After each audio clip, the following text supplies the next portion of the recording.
बालक के सर पे गुरु हाथ रहे तेरा, गुरु ऐसे विनय दे दे, गुणगान करूं तेरा इस बालक। गुरवे नमः।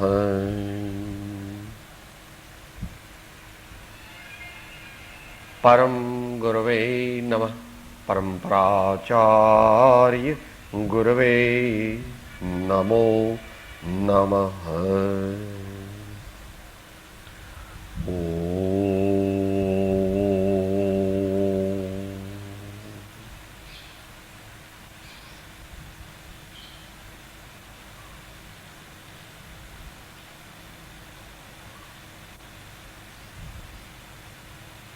આત્મકલ્યાણના માર્ગે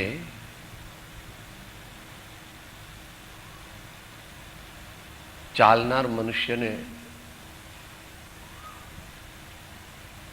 પ્રાય કરીને એવી ભૂલ થઈ જાય છે કે એને જે સાધન ગમ્યું અથવા સારું લાગ્યું અથવા મળ્યું એને જ એ આખો મોક્ષ માર્ગ માની લે છે. પણ એ જે માને છે એ આંશિક સત્ય છે, એ પૂર્ણ સત્ય નથી.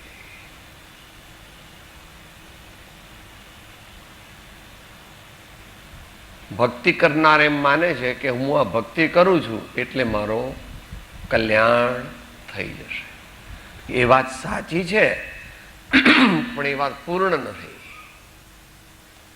એમ વાંચનાર સ્વાધ્યાયવાળા એમ માને છે કે અમે તો સ્વાધ્યાય કરીએ છીએ, વાંચીએ છીએ, બીજાને વંચાવીએ છીએ, પ્રવચન કરીએ છીએ એટલે અમારું કલ્યાણ થઈ જશે.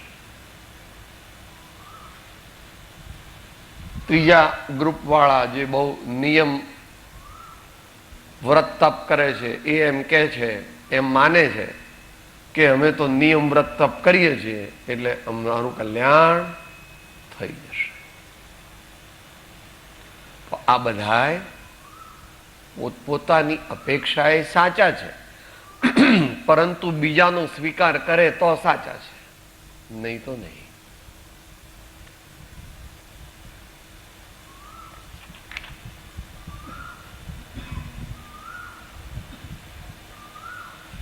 એટલે 6 પદના પત્રમાં એવું કહ્યું, 6ઠ્ઠા પદમાં કે માટે તે જ્ઞાન, દર્શન, સમાધિ, વૈરાગ, ભક્તિ આદિ સાધનો પ્રત્યક્ષ છે,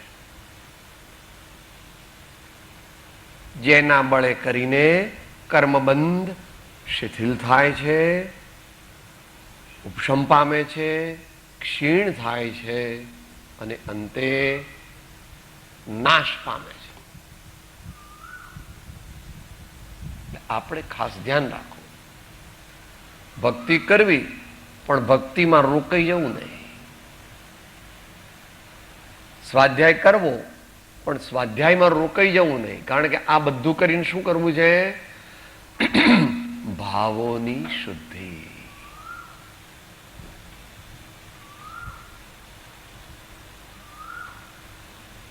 પ્રેક્ટિકલ શું ભક્તિભાવની શુદ્ધિ? એટલે આપણા જીવનમાં ક્ષમાપૂર્ણ વ્યવહાર હોય, આપણા જીવનમાં વિનયવાળો વ્યવહાર, આપણું જીવન અંતરથી ખરેખર સરળ હોય, આપણા જીવનમાં સંતોષ.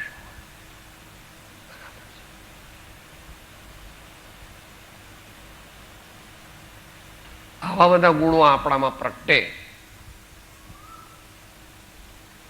તો માનવું કે ધીમે ધીમે આપણે આત્મકલ્યાણના માર્ગે ખરેખર આગળ વધી રહ્યા છીએ. ધર્મનું ફળ, સાધનાનું ફળ રોકડું પણ આવવું જોઈએ.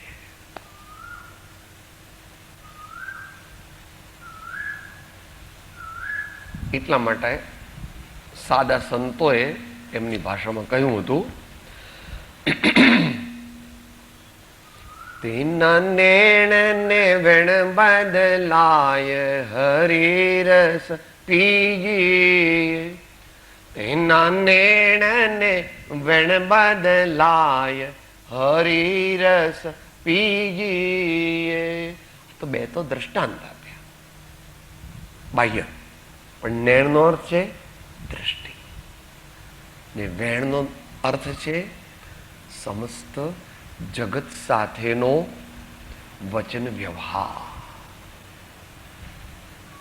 ઉપલક્ષ્યથી શરીરની વાત પણ સમજી લેવી, જનરલ પ્રવૃત્તિની વાત પણ સમજી લેવી. એવું બધું બદલાય નહીં તો હજુ ધર્મ ખરેખર પ્રગટ્યો. આપણે 4-5 રોટલી ખાઈએ અને પછી એમ કહે કે મને તો વધારે ભૂખ લાગી, તો વાત ખોટી છે. આપણે 10 રોટલી ખાતા હોઈએ ને 5-6 રોટલી ખાઈએ તો થોડી ભૂખ મટવી જોઈએ, ઓછી થવી.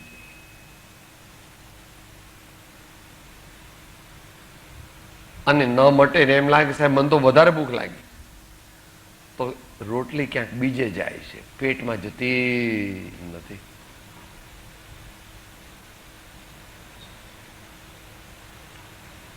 ધર્મ કરીએ અને બહુ દુઃખ, મને તો બહુ દુઃખ છે સાહેબ, મને બહુ દુઃખ છે, એવું ન હોય પ્રભુ. તો ભગવાન મહેલ છોડી અને વનમાં જાય, દુઃખી થવા જાય છે ભગવાન? કોઈ પણ જ્ઞાની ધર્માત્માઓ કરવો નહીં. હમણાં જે વાત આવી ને કે સાહેબ ભક્તિ કરો તો જ મોક્ષ થાય, આ બધા સ્વાધ્યાય ને તપ ને સંયમ ને નિયમ ને આ બધું તો ખોટું છે, એવું ન હોય. ભગવાને જેને ગ્રહણ કર્યું, આચાર્યો જેની મૂર્તિ છે, જેમનું જીવન જ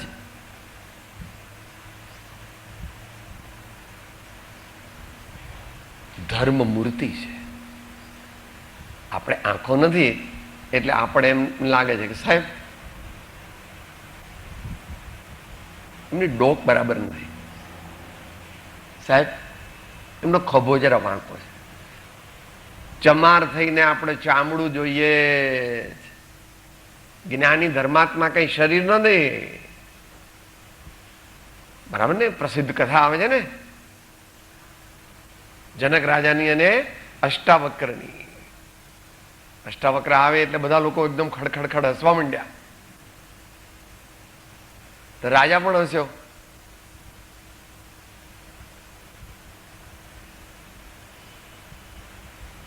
તો અષ્ટાવક્ર કહે છે કે રાજન કેમ બધા હસ્યા?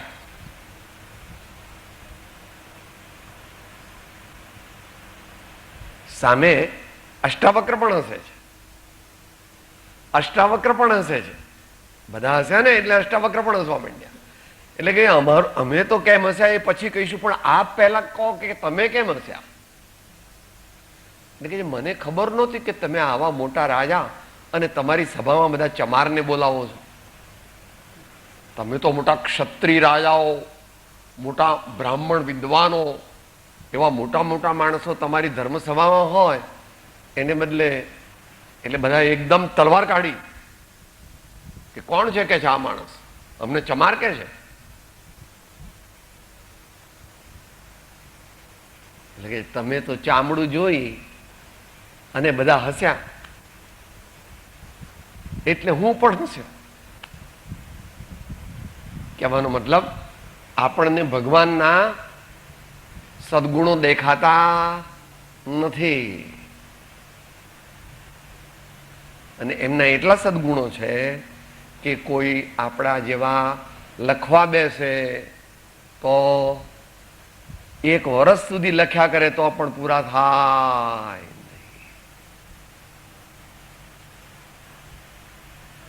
તો તો કદાગ્રહ કરવો નહીં, હઠાગ્રહ કરવો નહીં.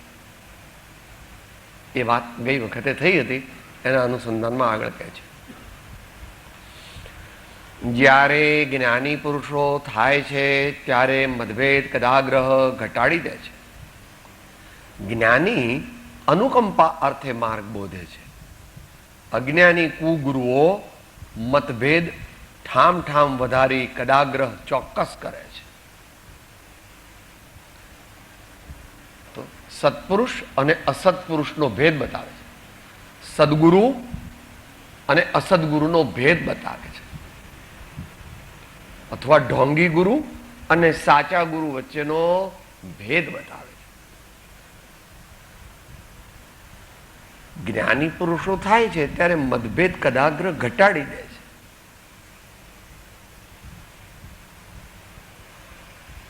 કોઈકે કફની પહેરી છે કે કોઈકે પહેરણ પહેર્યું છે કે કોઈકે સફારી સૂટ પહેર્યું છે, એની મુખ્યતા ન કરો. એના ભાવ કેવા છે, શા માટે આવ્યો છે, એની જિજ્ઞાસા શું છે, એ જુઓ ને ભાઈ. કોઈ ઠીંગણો હોય, કોઈ ઊંચો હોય, કોઈ પાતળો હોય, કોઈ જાડો હોય, એ બધું તો પૂર્વકર્મ અનુસાર છે. અત્યારે એના ભાવ કેવા છે, આવી જગ્યાએ કોઈ સામાન્ય માણસ ન આવી શકે. અહીંયા આવવા માટે ઘણી અગવડ વેઠવી પડે. બસમાં પૈસા ખર્ચવા પડે, રિક્ષાના પૈસા ખર્ચવા પડે, વળી ગરમી વેઠવી પડે, વળી અહીં તો સાદું ખાવાનું મળે. માટે અહીંયા જે આવ્યો છે એને આપણે એને આવકાર આપવો. આવો ભાઈ, આવો, બધાય આવો, કઈ લઈને નથી જવાનું.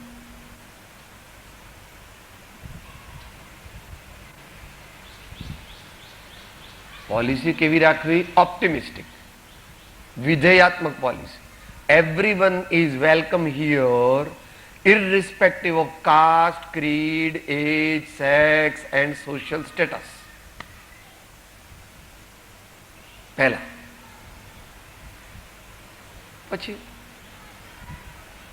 કોઈ વિરુદ્ધ વર્તે, વિપરીત વર્તે, ખરાબ વર્તન કરે તો પ્રેમથી કહી શકાય કે આપને અહીંના નિયમ પાળવાનું અનુકૂળ નહીં આવે, માટે આપ આવતીકાલે જવાનું રાખશો તો સારું. જો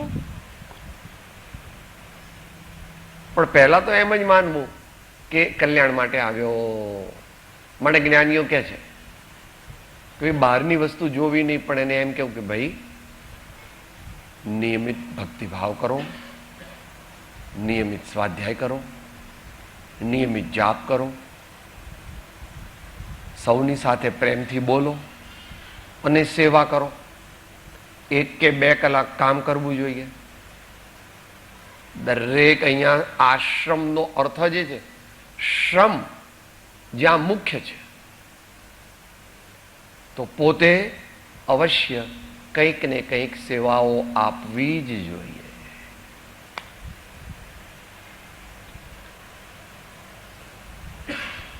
જ્ઞાની અનુકંપા અર્થે માર્ગ બોધે છે. ભગવાનની વાણી કેમ છૂટે છે? આચાર્યો શા માટે શાસ્ત્ર લખે છે? જેવો આનંદ અમને પ્રાપ્ત થયો તેવો આનંદ બધાયને.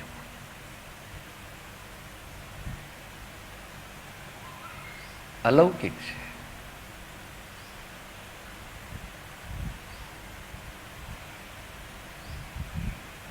દિવ્ય જ્ઞાન અને આનંદનો અનુભવ કરે છે.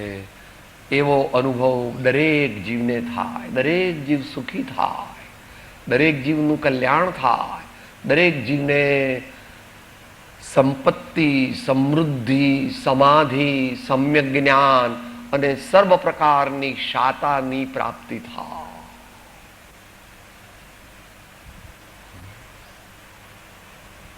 સર્વથા સૌ સુખી થાઓ, સમતા સહુ સમાચરો, સર્વત્ર દિવ્યતા વ્યાપો, સર્વત્ર શાંતિ વિસ્તર. એવા ઉત્તમ આશયથી જ્ઞાની ભગવંતોએ આપણા ઉપર ઉપકાર કરીને આપણને બોધ આપ્યો.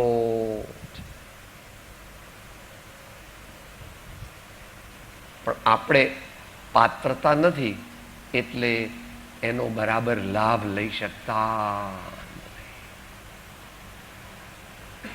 જ્ઞાની અનુકંપા અર્થે માર્ગ બોધે છે. માર્ગ બોધે છે,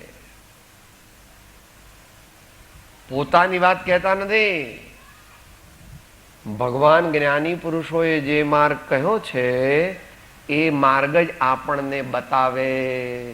યાદ રાખો, જ્ઞાની પુરુષોને આચાર્યો તે કોઈ અપેક્ષા એ કોણ છે? ટપાલી છે, ડિલિવરી કરે છે, ટપાલ, મની ઓર્ડર. પણ એની મૂળ માલિકી તો ભગવાન પરમાત્માની છે. જોકે ભગવાનને માલિકી પણ કઈ નથી, પણ ભગવાન સર્વજ્ઞ હોવાથી, પૂર્ણ પરમાત્મા, પૂર્ણ જ્ઞાની હોવાથી એમની વાત જે કોઈ સાંભળે અને અંતરમાં ખરેખર સમજે તો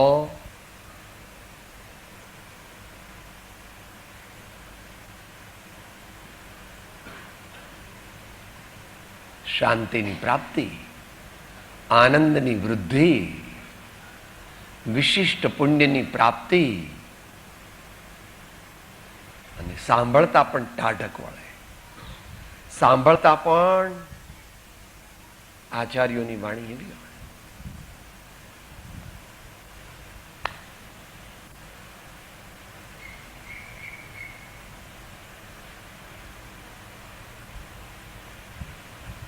संत बड़े परमार्थी शीतलवा को नय, शीतलवा को अंग, तपत बुझावत और के और दे अपनो रंग. ये तपत बुझावत और के और दे अपनो रंग.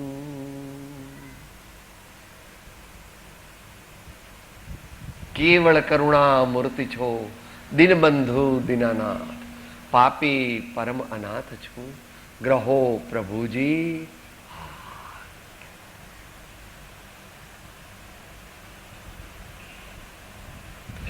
અજ્ઞાની કુગુરુઓ મતભેદ ઠામ ઠામ વધારી કદાગ્ર ચોક્કસ કરે છે. કુગુરુનું મુખ્ય લક્ષણ કયું? અજ્ઞાન. असदगुरु मुख्य लक्षण शू?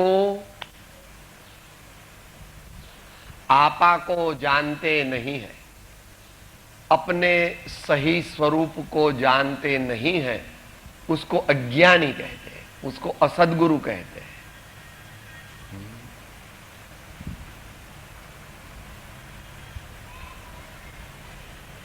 अज्ञानी कुगुरुओ मतभेद ठाम ठाम वधारी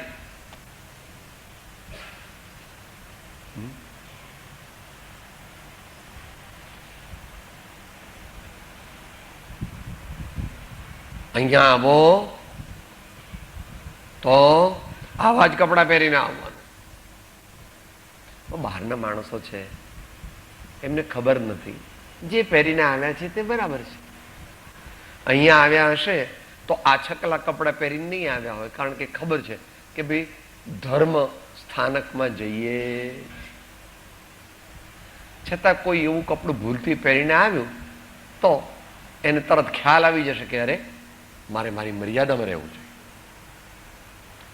ભગવાન વિરાજમાન છે, સત્પુરુષોના ચિત્રપટ વિરાજમાન છે, સંતો વિરાજમાન છે. I must discipline my self. મારે શિસ્તબદ્ધપણે વર્તવું જોઈએ. પણ આ તો કહે છે તમે આવો ચાંદલો કેમ કર્યો? આવો ચાંદલો.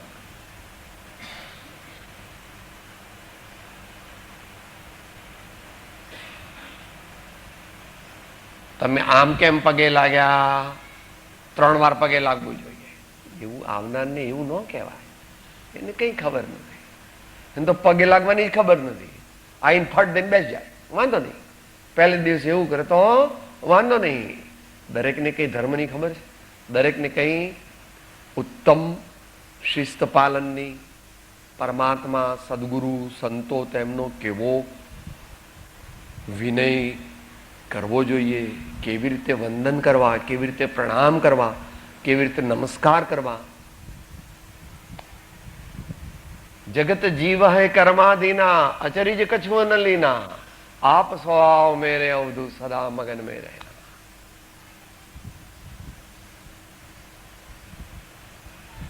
તો આવી મુંહપત્તી બાંધીએ તો જ કલ્યાણ થાય.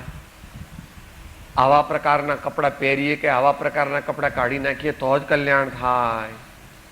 આ જ પુસ્તકથી કલ્યાણ થાય, બીજા કોઈ પુસ્તકથી કલ્યાણ. આ દુનિયામાં એક જ શાસ્ત્ર છે આ સાચું, બીજા બધા શાસ્ત્રો ખોટા. એવું ન કરાય.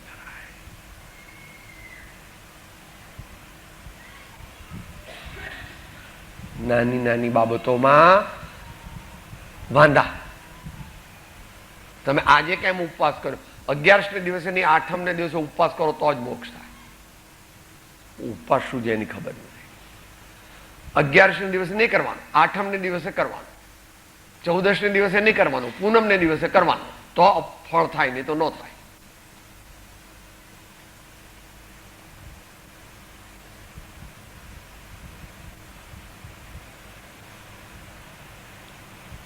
આ મંદિરમાં નહીં જવાનું, આ ભગવાનના મંદિરમાં જવાનું, આ ભગવાનના મંદિરમાં નહીં જવાનું.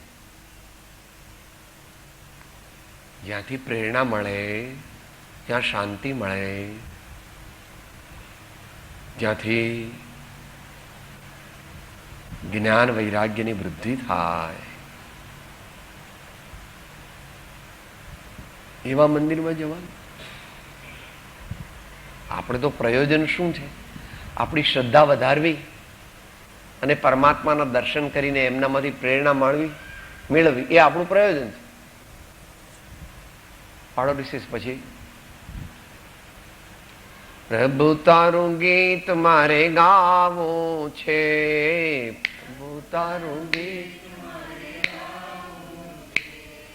પ્રભુ તારું ગીત મારે ગાવું છે, પ્રભુ તારું ગીત તારા જેવા મારે થાવું છે, પ્રભુ પ્રભુ તારા જેવા મારે થાવું છે, પ્રભુ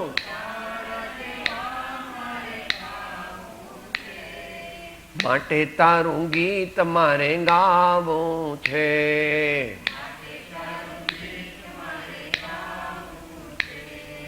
માટે તારા દર્શન મારે કરવા છે,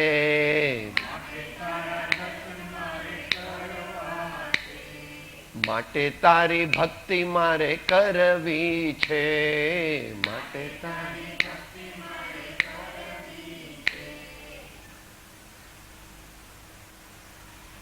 ભગવાનનો ધર્મ પણ વૈજ્ઞાનિક છે. ભગવાન સુપર સાયન્ટિસ્ટ છે. તમારા કોમ્પ્યુટરમાં તો વાયરસ પણ લાગી જાય, પણ અમારા ભગવાનના કોમ્પ્યુટરમાં અમારા નથી. હો, ભગવાન બધાના છે. આ તો અત્યારે એમની સાથે જોડાયેલા એટલે અમારા ભગવાન એવું કહીએ છીએ. ભગવાન કોઈના નથી. ભગવાન તો ત્રણેય લોકના સમસ્ત જીવ. ગુંડા હોય, દારૂડિયા હોય, ગમે તેવા હોય, ભગવાનને એમના પ્રત્યે કઈ દ્વેષ નથી હોય. ગમે તેવા ભાઈ, હે વત્સ, તું આત્મા છો, તું ચૈતન્ય છો, તું આનંદ સ્વરૂપ છો, તું જ્ઞાન સ્વરૂપ છો, તું શાંતિ સ્વરૂપ છો.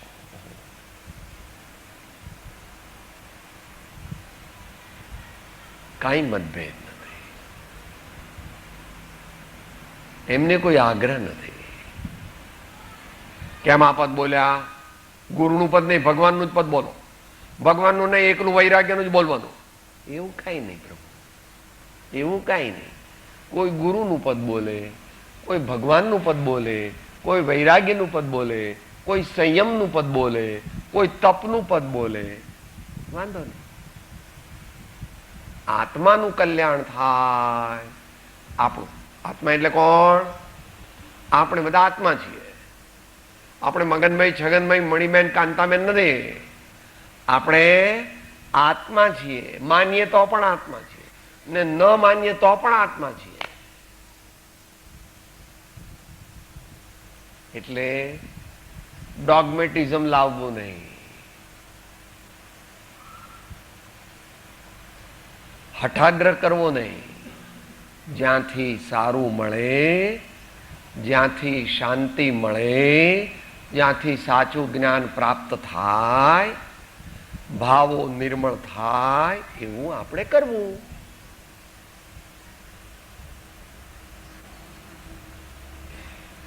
અજ્ઞાની કુગુરુઓ મતભેદ ઠામ ઠામ વધારી કદાગ્રહ ચોક્કસ કરે છે.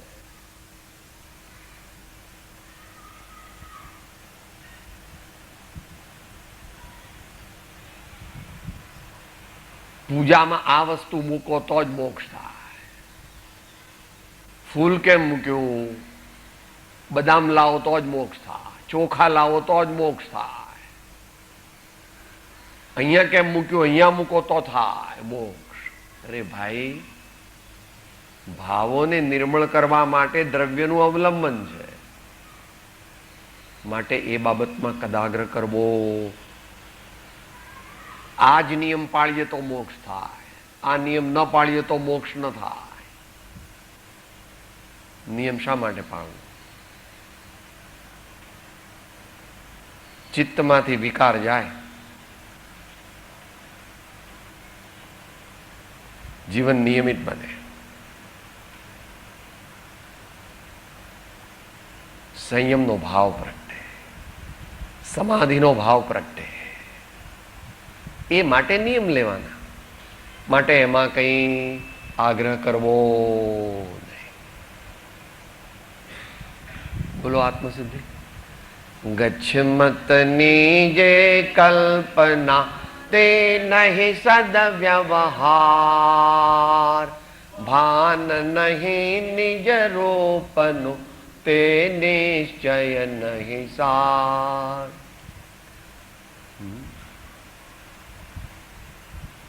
જાતિ વેશનો ભેદન કહ્યો માર્ગ જો હોય, સાધે તે મુક્તિ લહે જેમાં ભેદન કો. વાણિયાનો કે બ્રાહ્મણનો કે પટેલનો કે ચમારનો, બાળક હોય કે વૃદ્ધ હોય કે જુવાન હોય કે સ્ત્રી હોય કે પુરુષ હોય, ભાવ સારા છે. એ તો બધું પેકિંગ છે. એ તો બધું પેકિંગ છે. પેકિંગ ખાઓ છો તમે? તેલનો ડબ્બો આવે તો પછી પેલા પતરાને બટકા ભરો છો? તેલનો ડબ્બો આવે તો, ઘીનો ડબ્બો આવે તો આમ બટકો. આ દૂધની થેલી આવે તો પ્લાસ્ટિકને આમ બટકા ભરો છો? સાહેબ, તમને અક્કલ છે કે નહીં? એ તો થેલી કે ખાવાની વસ્તુ છે? થેલી તો પ્રોટેક્શન માટે.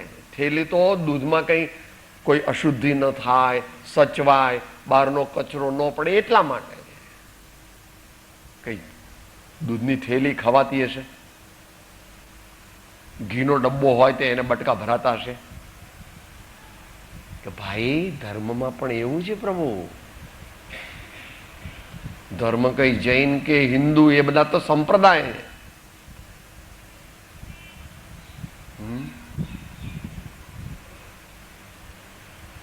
એવું મહાવીર ભગવાને કહ્યું, ધર્મ વસ્તુ સ્વભાવ. એવું કહ્યું છે ભાઈ મહાવીર ભગવાને. હે, ધર્મ વસ્તુ સ્વભાવ. હે ભાઈ, તું ક્ષમા સ્વરૂપ આત્મા છો. તું ક્ષમા રાખે તો તારામાં ધર્મ થયો કહેવાય. વિનય પ્રાપ્ત કરે તો વિનય, તો ધર્મ થયો. સંયમ તપ તારો સ્વભાવ છે. સંતોષ તારો સ્વભાવ છે. સંતોષની પ્રેક્ટિસ કર, સંતોષ તારા જીવનમાં પ્રગટ કર તો તને ધર્મ થયો. માટે કહે છે કે કદાગ્રહ ચોક્કસ કરે છે. પોતાના મત સંપ્રદાયની સાંપ્રદાયિકતામાં આગ્રહ કરે છે. બહુ આગ્રહ કરે તો કશાય કરવા પડે, ને કશાય કરીએ તો ત્યાં ધર્મ હોય નહીં. આનંદગંજી મહારાજ એને માટે બહુ પ્રખ્યાત છે. મત મત ભેદે રે જો જઈ પૂછીએ રે સૌ થાપે અહમે, એમ કે છે ને. કેટલામ ભગવાન છે? ચોથા? બીજા? ચોથા ભગવાન.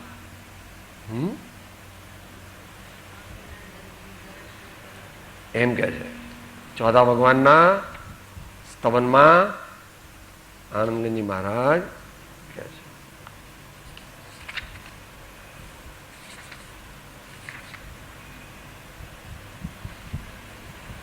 અભિનંદન જીન દર્શન તરસિયે દર્શન દુર્લભ દેવ મત મત ભેદે રે જો જય પૂછીએ સહુ થાપે અહમે અભિનંદન જીન દર્શન તરસિયે. ઘણું બધું કહે છે. પછી છેલ્લે કહે છે ભગવાનને આટલા મોટા યોગી છે તોય પણ છેલ્લે શું કર્યું?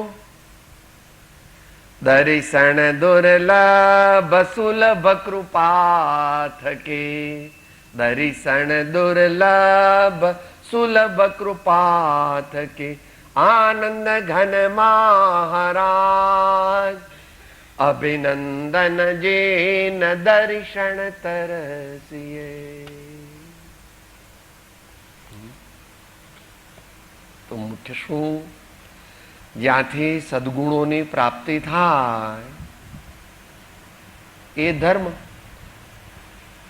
જ્યાં જવાથી શાંતિ મળે, ત્યાં ઝઘડા ન હોય, જ્યાં સાદઈ, સરળતા, સંતોષ, સહજ પ્રેમ હોય, ત્યાં આગળ ધર્મ હોય પ્રભુ. માટે જ્ઞાનીઓ કહે છે કે ભાઈ આપણે કોઈ ઝઘડા કરવા નહીં, ધર્મના નામે ઝઘડા કરવા નહીં. ધર્મનો ઉદ્દેશ તો શાંતિની પ્રાપ્તિ કરવી તે છે. માટે અહીંયા આપણે કીધું કે એ તો અજ્ઞાની મનુષ્યો પોતપોતાનો મત સંપ્રદાય ચલાવવા માટે આગ્રહ કરે છે. સાચા સંતો સત્પુરુષો તો કહે છે કે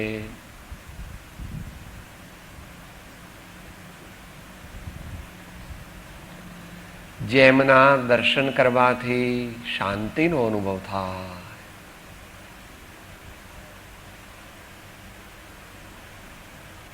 જેમના જીવનમાં જ્ઞાન, વૈરાગ્ય અને ભક્તિ પ્રગટપણે જોવા મળે, માત્ર સ્વાધ્યાય કે ભક્તિ કરતા હોય ત્યારે નહીં, 24 કલાક જેમના જીવનમાં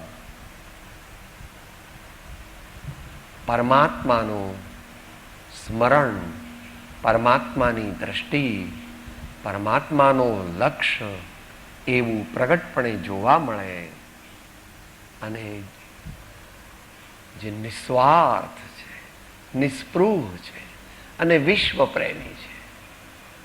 આવો ભાઈ હરખા, આપણે બે સરખા.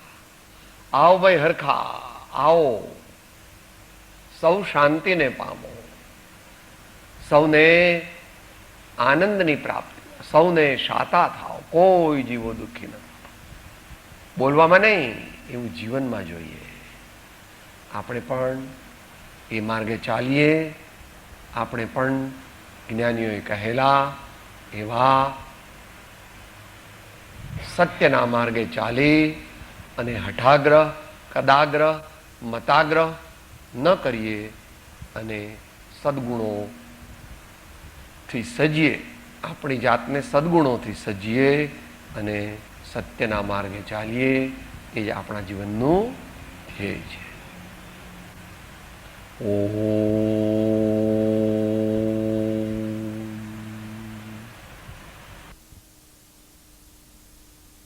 દરમિયાન